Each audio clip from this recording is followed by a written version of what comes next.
क्या एक पत्नी अपने पति को मृत्यु से वापस ला सकती है? वट सावित्री व्रत की यह अद्भुत कथा आपको हैरान कर देगी। ये कहानी है सावित्री की, जिसने अपने प्रेम और भक्ति से यमराज को भी झुका दिया। प्राचीन समय में राजा अश्वपति संतानहीन थे। उन्होंने वर्षों तक कठोर तपस्या की। उनकी भक्ति से प्रसन्न होकर देवी सावित्री ने उन्हें पुत्री का वरदान दिया। कुछ समय बाद एक कन्या का जन्म हुआ। सावित्री अत्यंत सुंदर, बुद्धिमान और तेजस्वी थी। जब विवाह का समय आया तो राजा ने उसे स्वयंवर चुनने की अनुमति दी। सावित्री ने वन में रहने वाले राजकुमार सत्यवान को चुना। वो गुणी और धर्मात्मा था, लेकिन नारद मुनि ने बताया उसकी आयु बहुत कम है। फिर भी सावित्री ने दृढ़ निश्चय किया, मैं उसी से विवाह करूंगी। और दोनों का विवाह हो गया। विवाह के बाद सावित्री अपने पति और सास ससुर के साथ वन में रहने लगी। वह उनकी सेवा करती और सादा जीवन जीती थी।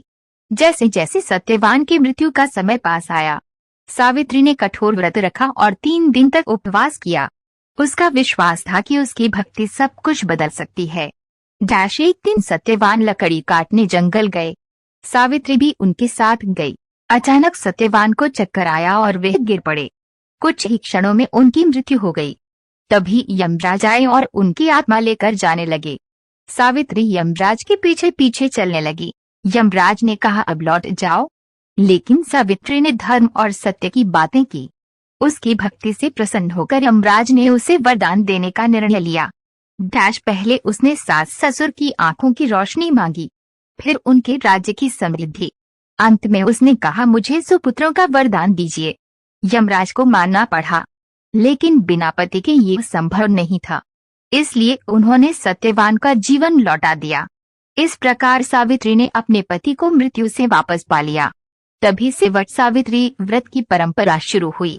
आज भी महिलाएं बरगद के पेड़ की पूजा करती हैं और अपने पति की लंबी आयु के लिए व्रत रखती हैं। ये कहानी सिखाती है कि सच्चा प्रेम और अटूट विश्वास सबसे बड़ी शक्ति है। वट सावित्री व्रत की जय।